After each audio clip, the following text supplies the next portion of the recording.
Come here. I want you to move this. Oh, I moved.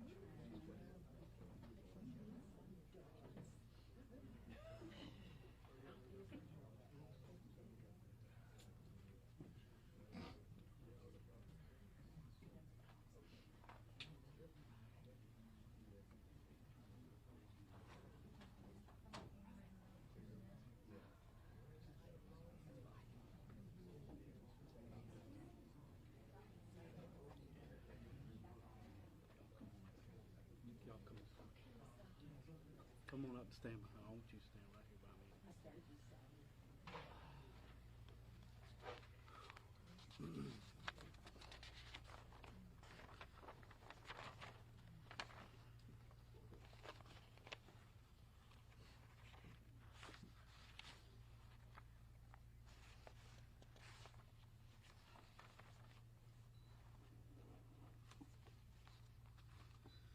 All right, I want to thank all the members of the media for being here. Thank y'all for taking the time.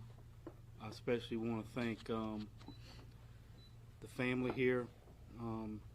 This is Justin Turner's family that's here. And also many investigators, SLED agents, detectives, people that were involved in this case originally.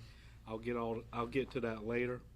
But I wanted to report to the citizens of Berkeley County that yesterday, January 9th at 10 a.m., detectives from the Berkeley County Sheriff's Office was able to arrest and take into custody Victor Lee Turner and Pamela Turner, also known as Megan Turner. They were taken into custody at their home, which is located in Cross Hill, South Carolina, which is in Lawrence County. Lawrence County Sheriff's Office assisted us with the arrest. They have been transported back to the Berkeley County Jail. They are incarcerated at this time, and they are awaiting a bond hearing. The bond hearing is scheduled for 6:30 today, and we don't know what the outcome of that will be as of yet. So to recap a little bit, this is an amazing day. It's a day that a lot of people that have since left us have been waiting for, and a lot of people that are here today. 34 years ago, that's a long time. It's a long time. But if any of you remember, most of you do, Justin Turner was reported missing on March 3rd, 1989 at 3:12 p.m. from his home here in Berkeley County. Deputies arrived. James Gethers, first deputy on the scene, requested assistance and got help from other deputies and members of the rescue squad, DNR, SLED, fire departments, converged on the area searching for Justin. He's 5 years old at the time. Justin never made it to school that morning. He never got on the bus. He never arrived at school. That's because he had been murdered. And he'd been murdered by his stepmother and his father, and left in a camper behind their house. I can't think of a more tragic, horrendous murder. 5-year-old boy.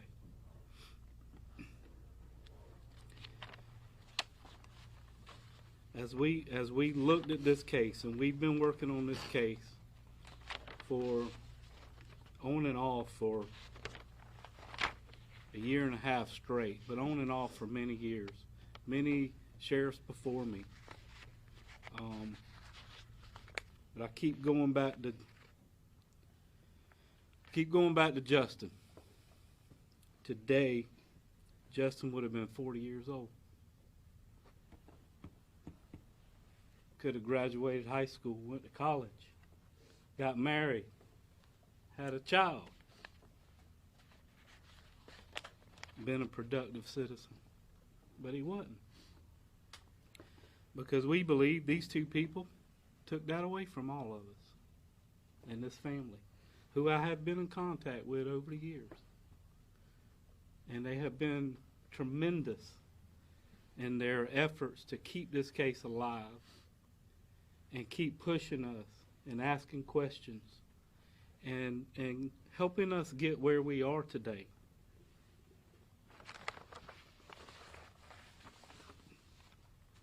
How did we get here? We got here because of some of the people in this room. Because of the investigative work, the forensic work that SLED had done, the SLED agents, all the folks involved from the sheriff's office. It is a lot of people that helped put this case together over the years, and I want to thank them. And I'm going to mention their names here shortly. But so we know for a fact that Justin was strangled to death. There was ligature marks on his neck. We recovered what we believe to be the evidence of the murder. We have a lot of forensic evidence. We got here because of new technology in forensic medicine. We all know how things have progressed over the years.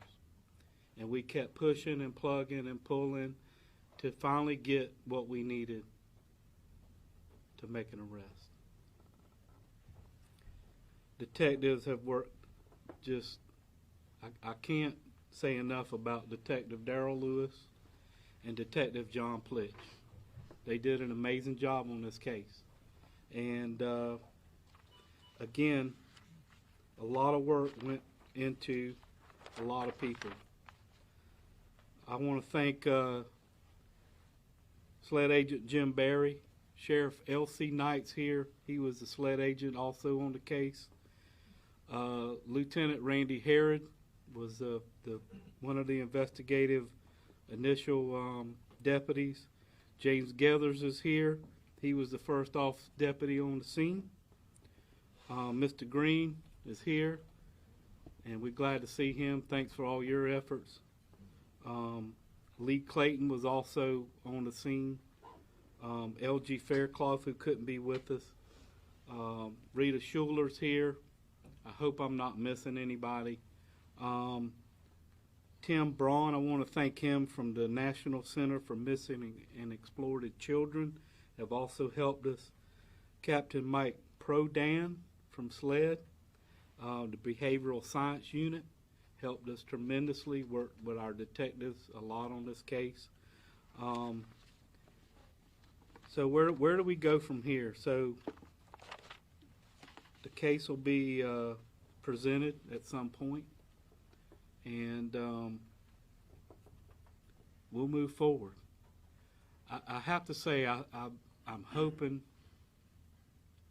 and I'm praying that Justin is looking down from heaven rejoicing that today there's some justice. There's still some justice in this country. And I can't thank y'all enough for being here. I'll entertain some questions, and then a member of the family will also speak as well. So I'll entertain some questions. Yes? Sheriff, you said that the reason why these arrests were ultimately made was due to forensic evidence. Can you provide us any additional detail on what specifically tied these two individuals to Justin's death? Yes, and good point. I'm going to send out the affidavits that outlines everything for you. Everything's in there. But essentially a few things. I mean, we were able to narrow down the time of death with the contents from Justin's stomach that morning. Statements that were made during the initial interview, initial on-scene investigation, all of those things. But we were able to use some forensic testing that we had not had available to us before. And that enabled us to tie in the murder weapon that we believe was used to strangle Justin to clothing and fabric on his clothing at the time of his death. There's a lot of other things that account for it, but that's just a couple of things. Who's next? When you say new technology, can you kind of elaborate a little bit about what exactly that entails? Well, and I don't, my SLED lab people aren't here that I can see, but technology's evolving, and in our field, things change to where you can't. In the past, you may not been able to put two things together that you had as evidence, and there's other ways. I'm not a technical forensic person, but I do understand how they got to where we are. But I'll get you an answer to that question from someone that's technical. Yeah. Have you interviewed them on this arrest? Are they admitting what they've done? What are they saying to detectives? Nothing. We gave them an opportunity to talk to us, and they had ample time to talk to us in the car on the way from Cross Hill, South Carolina, about 3.5 hour drive. Nope, they hadn't talked to us. So was that what you guys were doing during that ride? Were you continuously trying to question them? Well, we read them their rights initially when they are arrested, and we give anybody a chance to talk to us, especially on a long car ride. We're hoping that'll generate some talk, but they decided not to talk to us. This is a huge deal in Berkeley County. This particular case has been something that people have heard about and talked about for many decades. How important has it been for you to try to get this solved? Well, it's always been very important to me. I lived here. I was working with another police agency when it happened. But I've always known it. I've felt it, and how many people it affected. You have to go back to 1989 and think about Berkeley County. We were a different place. We were smaller. Everybody kind of knew everybody, and families we all stuck together and had acquaintances and people that we knew, and it just went widespread all over, not just Berkeley, but the state and the country, and everybody wanted some justice, and I think, if you look back at some of your old footage, you'll see that it affected a lot of people, and it stayed with me. And when I was elected, not soon after, Amy called me and said, "Hey, I want to come talk to you." And we sat down and we talked, and we put people on the case, and we finally got to where we needed to be.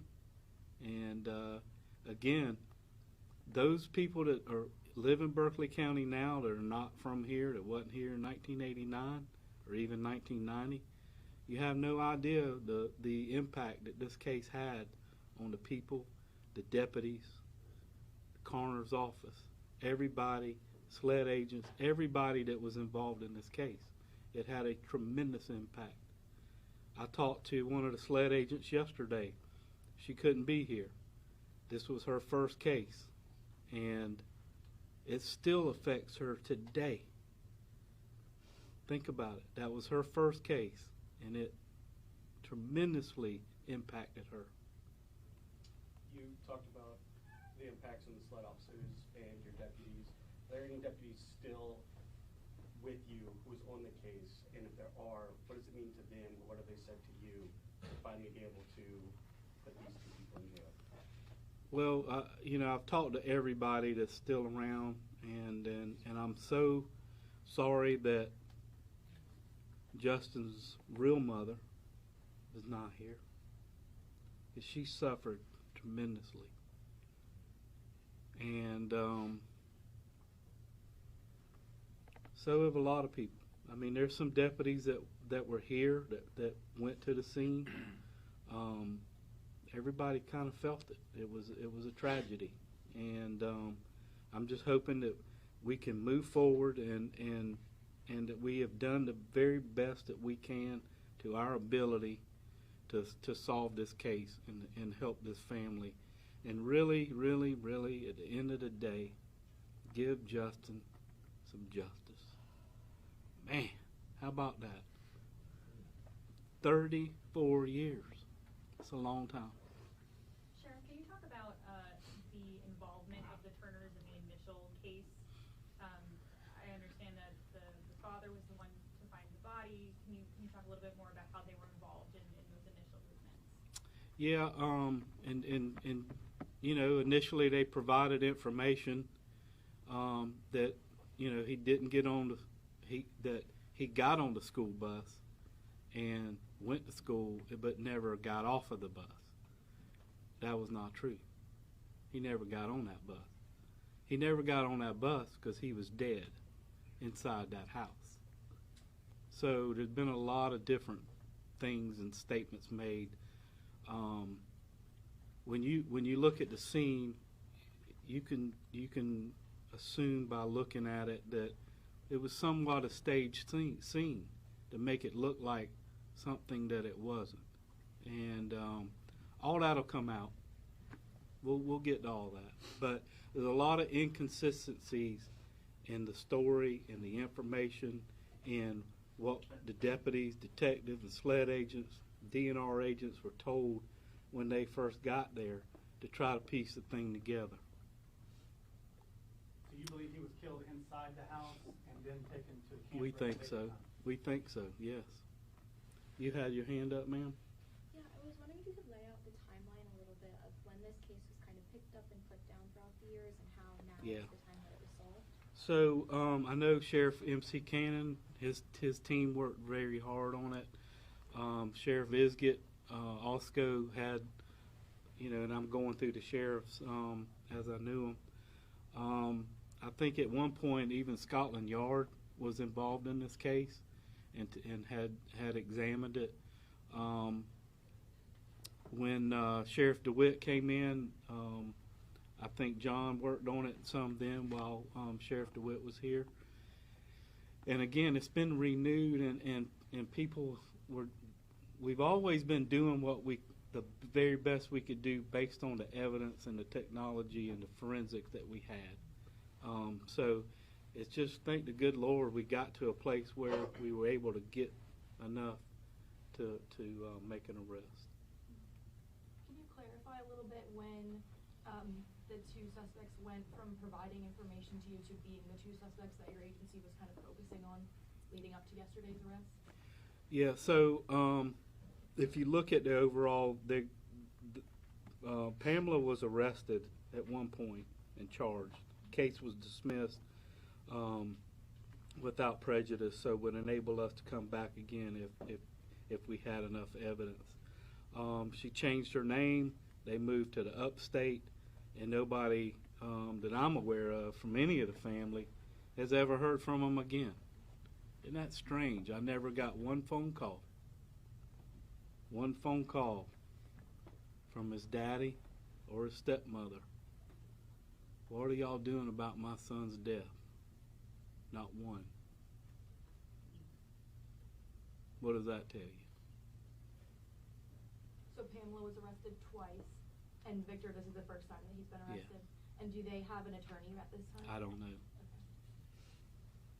Do you know which one was responsible for the actual killing and which one was an accomplice? Hand to one, a hand to all. When you read the affidavit, you'll see. Yeah, I don't want to get that specific right now. Anybody else? Yes, ma'am. Yeah, I know you've mentioned that technology was the reason you're able to solve this case. Are you able to talk at all about how that might help you solve other cold cases the department's investigating? Yeah, good question. You know, we're always looking at new ways of solving problems and cases. As I said, time marches on, things change, and things get better. You know, this team really painstakingly looks at every unsolved murder that we have and apply what we've applied in this case to try to move those cases forward. And and we've been successful. Okay. So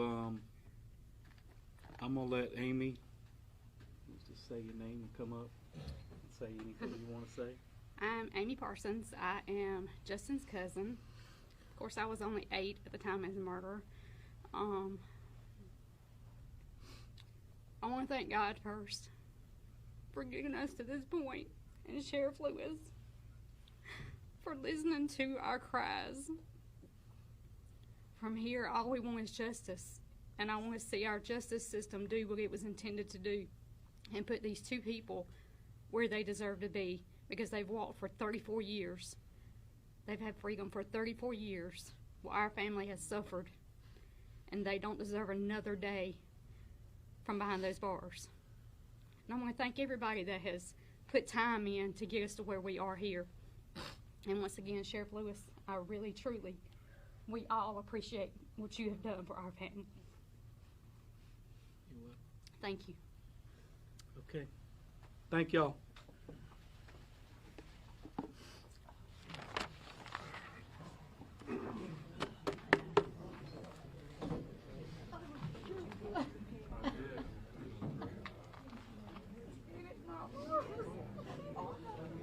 Congratulations, boss.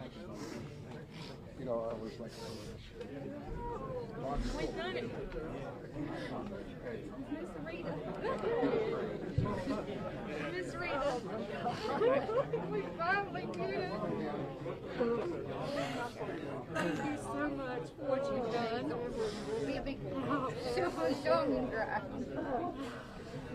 Thank you. Thank you. That's your daughter. This is my mom.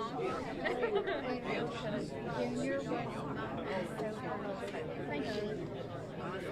I didn't sleep any last night, laying there thinking, what am I going to say? No, this is Josh. This is Carlton's.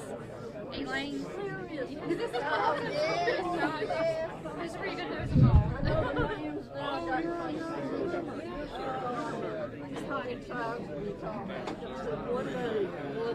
Yes, we finally got here. I know. Too long coming. Whatever, what you say, pray to God that put them on there.